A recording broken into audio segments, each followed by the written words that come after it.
메시지 성경 마가복음 6장에 대해 살펴보겠습니다. 마가복음 6장은 예수님이 고향 나사렛에서 환영받지 못하는 장면으로 시작됩니다. 사람들은 예수님의 지혜와 기적을 보고도 그분을 의심합니다. 이어서 예수님은 12제자를 둘씩 짝지어 보내며 그들에게 전도와 치유의 권능을 주십니다. 그들은 경고를 무시하는 곳에서는 떠나라고 배웁니다. 이 장에는 세례 요한의 순교 이야기 또한 포함되어 있습니다. 헤로디아의 요청으로 헤롯 왕이 요한을 처형하게 되는 그 장면은 우리에게 불의한 권력의 위험성을 보여줍니다. 예수님은 5,000명을 기적으로 먹이시고 제자들에게 물 위를 걷는 모습도 보여주십니다. 이는 그분의 신성한 능력을 드러내는 장면입니다. 마지막으로 예수님이 게네사렛에 이르러 수많은 병자들을 고치는 모습이 등장하며 사람들은 그분을 통해 회복의 은혜를 누리게 됩니다. 마가복음 6장은 예수님의 사역과 그분을 따르는 제자들의 역할, 그리고 믿음의 중요성을 생생하게 전하고 있습니다. 함께 시간을 내어 이 말씀을 깊이 상고해 보시기 바랍니다.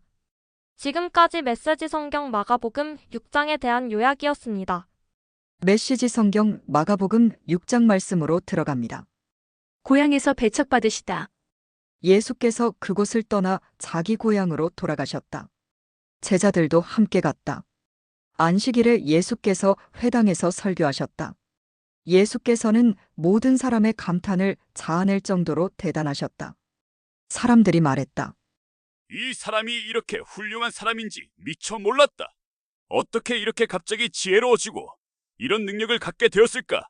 그러나 한편으로 그들은 언제 그랬느냐는 듯이 어느새 그분을 깎아내리고 있었다. 이 사람은 목수요 마리아의 아들에 불과하다. 우리는 그를 어려서부터 알았다. 그의 동생 야고보와 요셉과 유다와 시몬, 그리고 그의 누이들도 우리가 안다. 도대체 그는 자기가 누구라고 저러는 것인가? 그들은 예수에 대해 조금 아는 것에 걸려 넘어졌던 것이다. 그들은 거기서 더 이상 나아가지 못했다. 예수께서 그들에게 말씀하셨다. 예언자는 자기 고향, 자기 친척, 자기가 어려서 놀던 길목에서는 별로 존경을 받지 못하는 법이다. 예수께서는 거기서 많은 일을 행하실 수 없었다. 몇몇 병자들에게 손을 얹어 고쳐주신 것이 전부였다. 그들의 완고함을 예수께서도 어찌할 수 없었다.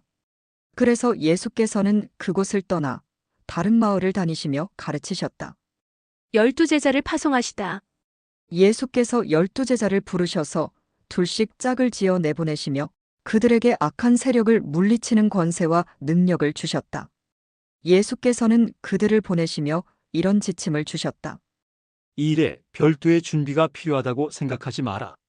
먼저 너희 자신을 준비하여라. 특별히 돈을 모금할 것도 없다. 간소하게 하여라. 고급 여관도 안 된다. 적당한 곳을 찾아가 떠날 때까지 그곳으로 만족하여라.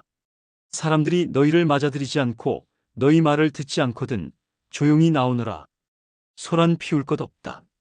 무시해버리고 너희의 길을 가면 된다. 곧 제자들은 길을 나섰다. 그들은 삶이 근본적으로 달라질 수 있음을 기쁜 마음으로 긴박하게 전했다. 가는 곳마다 귀신을 쫓아냈다. 병자들의 몸에 기름을 발라 건강을 되찾게 해주고 그들의 심령을 고쳐주었다. 요한의 죽음. 예수의 이름이 만인의 입에 오르내리고 있을 그 즈음에 헤롯 왕도 그 모든 소식을 들었다. 그가 말했다. 죽은 세례자 요한이 다시 살아난 것이 틀림없다. 그래서 그 사람이 능히 기적을 행하는 것이다. 다른 사람들이 말했다. 아닙니다. 그는 엘리야입니다. 또 다른 사람들이 말했다. 그는 예언자입니다. 옛 예언자들 가운데 한 사람과 같습니다. 그러나 헤롯은 굽히지 않았다. 틀림없이 요한이다. 내가 그의 목을 베었는데 이제 그가 다시 살아난 것이다. 헤롯은 자기 동생 빌립의 아내였던 헤로디아의 잔소리에 못 이겨 요한의 체포를 명하고 그에게 사슬을 채워 감옥에 가두었던 자다. 요한은 헤롯과 헤로디아의 관계가 불륜이라고 말해 헤롯을 자극했다. 헤로디아는 증오에 사무쳐서 요한을 죽이고 싶었으나 헤롯이 요한을 두려워하여 감히 그렇게 하지 못했다. 요한이 거룩한 사람이라고 굳게 믿고 있던 헤롯은 그를 특별 대우했다. 헤롯은 요한의 말을 들을 때마다 양심의 가책을 받아 괴로워하면서도 그를 멀리할 수 없었다. 요한에게는 헤롯을 계속 잡아끄는 어떤 힘이 있었다. 그러나 끝내 불길한 날이 왔다. 헤롯이 갈릴리의 모든 고관과 귀족들을 초대해 생일잔치를 벌인 날이었다. 헤로디아의 딸이 연회장에 들어와서 손님들을 위해 춤을 추었다. 헤롯과 손님들은 감탄했다. 왕이 소녀에게 말했다. 내게 무엇이든 청하거라. 내가 원하는 것이면 무엇이든 주마. 그는 흥분하여 계속했다. 맹세하는데 내가 말만 하면 내 나라를 너와 반반씩이라도 나누겠다. 그 딸은 어머니에게 돌아가서 말했다. 무엇을 청할까요? 세례자 요한의 머리를 달라고 하거라. 딸은 급히 왕에게 달려가서 말했다. 지금 당장 세례자 요한의 머리를 쟁반에 담아 주십시오. 왕은 한순간 정신이 번쩍 들었다. 그러나 그는 손님들에게 체면을 잃고 싶지 않아서 잠자코 소녀의 소원을 들어주었다. 왕은 사형 집행관을 감옥으로 보내 요한의 머리를 가져오라고 명했다. 그가 가서 요한의 목을 베어 쟁반에 담아와서 소녀에게 주었고 소녀는 그것을 다시 자기 어머니에게 주었다. 요한의 제자들이 이 일을 듣고 와서 그 시신을 거두어다가 무덤에 안장했다. 너희가 먹을 것을 주어라. 사도들이 다시 예수께 모여서 그동안 자기들이 행하고 가르친 일을 모두 보고했다. 예수께서 말씀하셨다. 따로 어디 가서 잠깐 쉬도록 하자. 그만큼 오가는 사람들의 발길이 끊이지 않았고 그들은 음식 먹을 겨를조차 없었다. 그래서 그들은 배를 타고 따로 한적한 곳으로 떠났다. 그들이 가는 것을 본 사람이 있어서 금세 소문이 퍼졌다. 인근 마을에서 사람들이 도보로 달려와서 그들보다 먼저 그곳에 도착했다. 예수께서 도착해 큰 무리를 보셨다.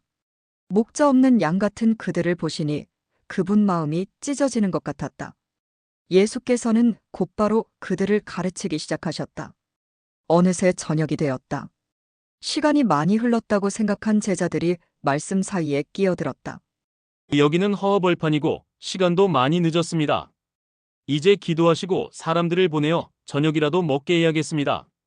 예수께서 말씀하셨다. 너희가 이들의 저녁을 마련하여라. 그들이 대답했다. 진심이십니까? 가서 이들의 저녁거리에 큰 돈을 쓰라는 말씀이신지요? 그러나 그분의 말씀은 진심이었다. 너희에게 빵이 몇 개나 있는지 알아보아라. 오래 걸릴 것도 없었다. 5개입니다. 그들이 말했다. 그리고 물고기가 2마리 있습니다. 예수께서 그들 모두를 50명, 100명씩 무리지어 앉게 하셨다. 그 모습이 마치 푸른 초장에 펼쳐진 들꽃으로 엮은 조각보 이불 같았다. 예수께서 빵 5개와 물고기 2마리를 손에 들고 고개 들어 하늘을 우러러 감사기도를 드리시고 축복하신 다음 빵을 떼어 제자들에게 주셨고 제자들은 다시 그것을 사람들에게 나눠주었다. 예수께서는 물고기를 가지고 똑같이 하셨다. 사람들 모두가 배불리 먹었다. 제자들이 남은 것을 거두니 12바구니나 되었다. 저녁을 먹은 사람들이 5,000명이 넘었다. 바다 위를 걸어오시다. 식사가 끝나자 예수께서 제자들을 재촉하여 배를 타고 먼저 건너편 벳세다로 가게 하시고 그동안의 무리를 돌려보내셨다. 사람들을 보내신 뒤에 예수께서는 산에 올라가 기도하셨다. 밤늦게 배는 이미 바다 멀리까지 나갔는데 예수께서는 아직 무태 혼자 계셨다.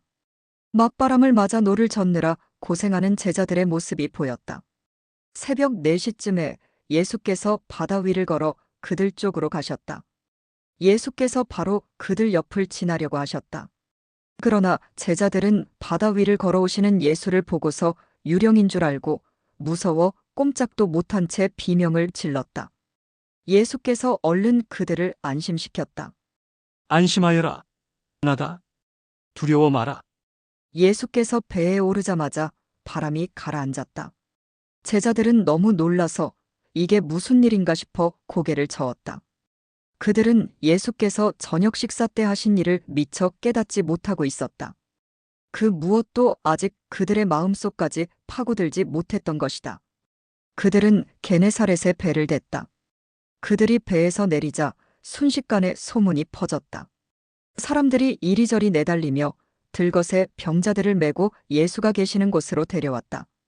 마을이나 시내나 촌 내거리마다 그분이 가시는 곳이면 어디든지 사람들이 병자들을 데리고 나와서 그분의 옷자락을 만지게 해달라고 간청했다. 그것이 전부였다. 그분을 만진 사람은 누구나 병이 나았다.